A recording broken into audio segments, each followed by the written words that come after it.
ನಮಸ್ಕಾರ ವೀಕ್ಷಕರೇ, ಸಮತಾ ನ್ಯೂಸ್ ಕನ್ನಡಕ್ಕೆ ಸ್ವಾಗತ. ವಿವಿಧ ಬೇಡಿಕೆ ಈಡೇರಿಕೆಗೆ ಆಗ್ರಹಿಸಿ ವಿದ್ಯಾರ್ಥಿಗಳಿಂದ ಪ್ರತಿಭಟನೆ. ವಿದ್ಯಾರ್ಥಿಗಳ ವಿವಿಧ ಬೇಡಿಕೆಗಳನ್ನು ಈಡೇರಿಸುವಂತೆ ಆಗ್ರಹಿಸಿ ಚಿಕ್ಕೋಡಿಯಲ್ಲಿ ಎಬಿವಿಪಿ ಕಾರ್ಯಕರ್ತರು ಪ್ರತಿಭಟನೆ ನಡೆಸಿದರು. ಚಿಕ್ಕೋಡಿ ಪಟ್ಟಣದಲ್ಲಿ ಎಬಿವಿಪಿ ಕಾರ್ಯಕರ್ತರು ಪ್ರತಿಭಟನಾ ಮೆರವಣಿಗೆ ನಡೆಸಿ ಸರ್ಕಾರದ ವಿರುದ್ಧ ಆಕ್ರೋಶವನ್ನು ವ್ಯಕ್ತಪಡಿಸಿದರು. ಹಾಸ್ಟೆಲ್ ಸೌಲಭ್ಯ, ವಿದ್ಯಾರ್ಥಿ ವೇತನ ಸೇರಿದಂತೆ ವಿವಿಧ ಬೇಡಿಕೆಗಳನ್ನು ಈಡೇರಿಸುವಂತೆ ಆಗ್ರಹಿಸಿದರು. ಬೇಡಿಕೆಗಳು ಈಡೇರದಿದ್ದರೆ ಉಗ್ರವಾದ ಪ್ರತಿಭಟನೆ ನಡೆಸಲಾಗುವುದಾಗಿ ಎಚ್ಚರಿಕೆಯನ್ನ ನೀಡಿದರು. ಬಳಿಕ ಕಾರ್ಯಕರ್ತರು ತಹಸೀಲ್ದಾರ್ ಸಿಎಸ್ ಕುಲಕರ್ಣಿ ಮೂಲಕ ಮುಖ್ಯಮಂತ್ರಿಗಳಿಗೆ ಮನವಿ ಸಲ್ಲಿಸಿದರು. ವರದಿಗಾರ ಮುಖೇಶ್ ಕುಮಾರ್ ಲಂಬೂಗೋಳ್, ಚಿಕ್ಕೋಡಿ.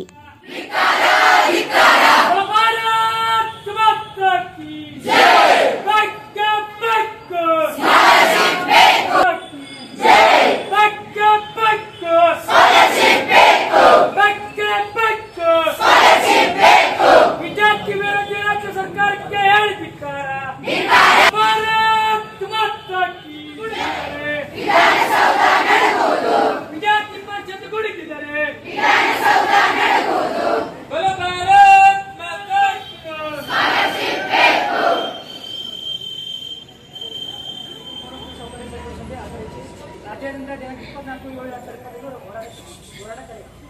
ಒಂದು ದೇಶ ಹಾಗೂ ರಾಜ್ಯದ ಅಭಿವೃದ್ಧಿ ಆಗುತ್ತದೆ. ಅಲ್ಲಿನ ಶಿಕ್ಷಣ ವ್ಯವಸ್ಥೆ ಬೇಕಿರುವ ಮೂಲಭೂತ ಸೌಕರ್ಯಗಳು ವಿದ್ಯಾರ್ಥಿ ವೇತನ ನಂಬಿ ಶಿಕ್ಷಣ ಪಡೆಯುತ್ತಿದ್ದಾರೆ. ನಮ್ಮ ಶಿಕ್ಷಣಕ್ಕೆ ಸರ್ಕಾರ ನೀಡುವ ವಿದ್ಯಾರ್ಥಿ ವೇತನ ಸರ್ಕಾರಿಯಾಗಲಿದೆ ಎಂಬ ಭಾವನೆಯ ಅರ್ಜಿ ಸಲ್ಲಿಸಿದ ಲಕ್ಷಾಂತರ ವಿದ್ಯಾರ್ಥಿಗಳಿಗೆ ಕಳೆದ ವರ್ಷದ ವಿದ್ಯಾರ್ಥಿ ವೇತನ ಜಮೆಯಾಗಲಿ ಬಹಳಷ್ಟು ತೊಂದರೆಗಳ ಬೇಡಿಕೆ ಇರುತ್ತದೆ. ಇನ್ನು 15 ದಿವಸಗಳಲ್ಲಿ ಯಾವುದೇ ರೀತಿ ವಿದ್ಯಾರ್ಥಿಗಳಿಗೆ ಹಣವನ್ನು ಜಮಾ ಮಾಡದೆ ಹೋದರೆ ಮುಂದಿನ ದಿನಮಾನಗಳಲ್ಲಿ ಅಖಿಲ ಭಾರತೀಯ ವಿದ್ಯಾರ್ಥಿ ಪರಿಷತ್ ಬೃಹತ್ ಮಟ್ಟದ ಹೋರಾಟಕ್ಕೆ ತೆರೆದುಕೊಳ್ಳಲಾಗುತ್ತದೆ.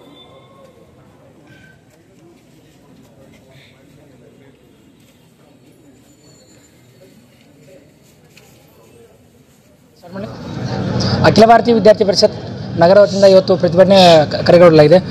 ಪ್ರಸ್ತುತ ವಿಷಯವೇನೆಂದರಪ್ಪ, ಅಖಿಲ ಭಾರತೀಯ ವಿದ್ಯಾರ್ಥಿ ಪರಿಷತ್ತಿನ ರಾಜ್ಯದ ಹಲವು ವಿದ್ಯಾರ್ಥಿಗಳ ವಿದ್ಯಾರ್ಥಿ ವೇತನ ಹಾಗೂ ಹಾಸ್ಟೆಲ್ನಲ್ಲಿ ಸಮಸ್ಯೆಯನ್ನು ಬಗೆಹರಿಸುವ ಕುರಿತು ಇವತ್ತು ರಾಜ್ಯಾದ್ಯಂತ ಅಖಿಲ ಭಾರತೀಯ ವಿದ್ಯಾರ್ಥಿಗಳು ಹೋರಾಟ ಕರೆದಿದೆ.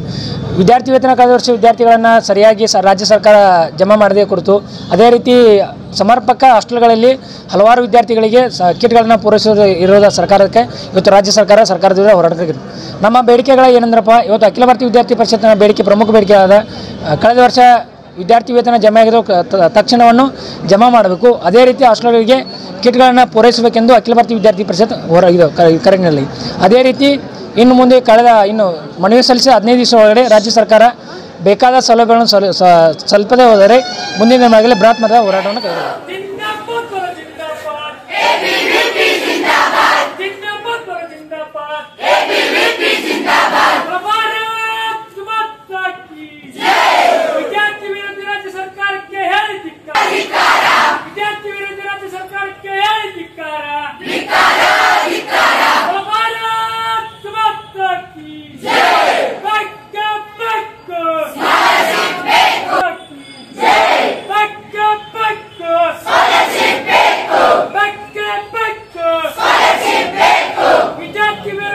ಸರ್ಕಾರಕ್ಕೆ